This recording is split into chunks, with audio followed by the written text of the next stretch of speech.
Hello, boys and girls. Today we're going to talk about Greek mythology. Yay! Greek mythology began in ancient Greece, and they were apparently about the beginning of the world. They also mention the lives of many gods, goddesses, and heroes, as well as heroines. These were all fiction, of course, and none of this was real. Or was it? Anyways, today we're going to talk about the myth of Daedalus and Icarus. This involves a tragic story of a father and a son. For those of you who may have already read it, please bear with me. Now, let's begin. Meanwhile, Daedalus, hating Crete and his long exile, and filled with a desire to stand on his native soil, was imprisoned by the waves. "He may thwart our escape by land or sea," he said, "but the sky is surely open to us. We will go that way. Minos rules everything, but he does not rule the heavens." Alright, so basically, our boy Daedalus is imprisoned with his son Icarus. He's saying how they may be imprisoned and exiled, and they can't escape by land or sea, but the sky's surely open. He's here saying, boy, the king may rule the land or sea, but he surely doesn't own the sky. Oh boy, oh boy, oh boy, time for an idea. Try to guess what he does next. Actually, on second thought, don't. I'm going to tell you myself. Anyways, so saying, he applied his thought to new invention and altered the natural order of things. He laid down lines of feathers, beginning with the smallest, following the shorter with longer ones, so that you might think that they had grown like that, on a slant. In that way, long ago, the rustic panpipes were graduated, with lengthening reeds. Then he fastened them together with thread at the middle and beeswax at the base, and, when he had arranged them, he flexed each one into a gentle curve, so that they imitated real birds' wings. Wow, I did not expect that. This is also to mention that this story takes place before Sir Isaac Newton's discovery of gravity. So they were just able to vibe in the sky and fly as they pleased without any oppressing laws of gravity. Let's continue. His son Icarus stood next to him, and, not realizing that he was handling things that would endanger him, caught laughingly at the down that blew in the passing breeze, and softened the yellow beeswax with his stem, and, in his play, hindered his father's marvelous works. "Icarus, you dummy, don't hinder your father's work. See, this is why bad things happen. This is why we can't have nice things, Icarus. It's gonna be your fault if something bad happens to either you or your dad." When he had put the last touches to what he had begun, the artificer balanced his own body between the two wings and hovered in the moving air. He instructed the boy as well, saying, "Let me warn you, Icarus, to take the middle way, in case the moisture weighs down your wings. If you fly too low, or if you go too high, the sun scorches them. Travel between the extremes, and I order you not to aim towards Boots, the herdsman, or Hylas, the great bear, or towards the drawn sword of Orion. Take the course I show you." At the same time as he laid down the rules of flight, he fitted the newly created wings on the boy's shoulders. While he worked and issued his warnings, the aging man's cheeks were wet with tears. The father's hands trembled. Why is the old man crying? Oh man, I wonder if it has to do with anything about what Icarus did.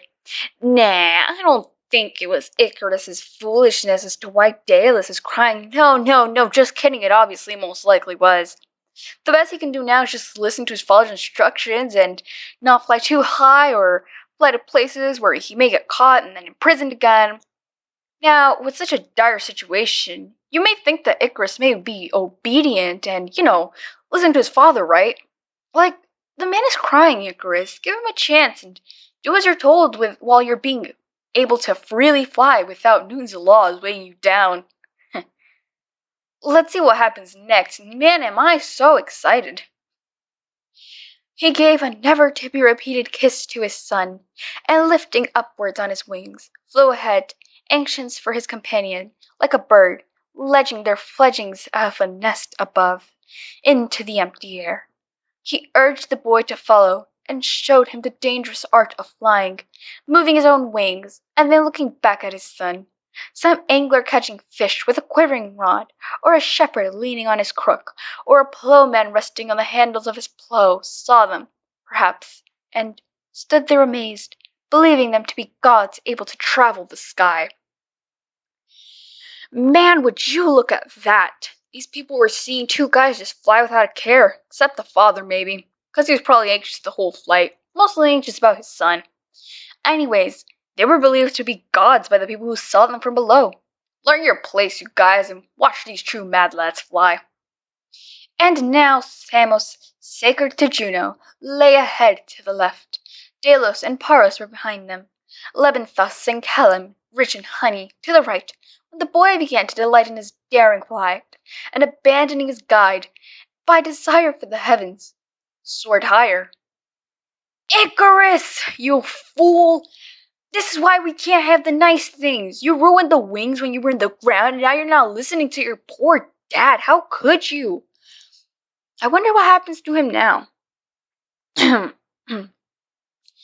His nearness to the devouring sun softened the fragrant wax that held the wings, and the wax melted.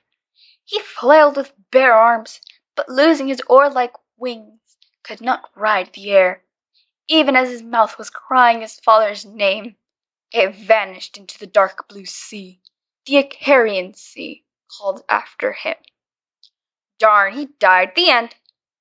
But wait, there's more. What about the ancients and very worried sad dad? Well, the story ties up those loose ends in this way. The unhappy father, now no longer a father, shouted, Icarus! Icarus! Where are you? Which way should I be looking to see you? Icarus! He called again.